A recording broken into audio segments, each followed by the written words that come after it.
Мы на перевале Тоешу, и это одна из самых важных и опасных дорог в Кыргызстане, особенно зимой.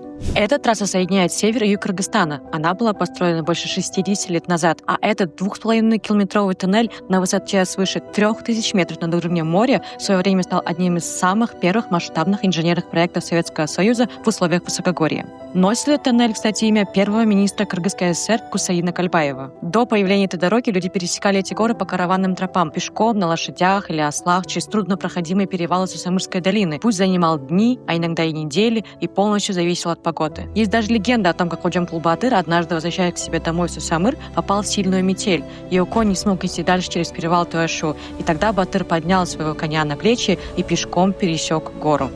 Прошло уже больше полувека, и эта дорога почти не изменилась. Здесь так же, как и в прошлом, все зависит от погоды. Здесь могут сходить лавины, бушевать метели, образовываться гололед, из-за чего появляются огромные пробки. И застрять здесь зимой, особенно ночью зимой, может быть вообще опасно для жизни. Сейчас из-за того, что это единственная дорога между севером и югом, серьезно усложняется логистика перевозок. Например, если несколько дней подряд будет идти снег, тяжелые большие грузы просто не смогут подняться по перевалу и будут ждать лучшей погоды. А когда погода прояснится, начнутся километровые пробки. Но разве эта дорога не впечатляет своим масштабом? А какие вы знаете интересные факты про перевал Туашу?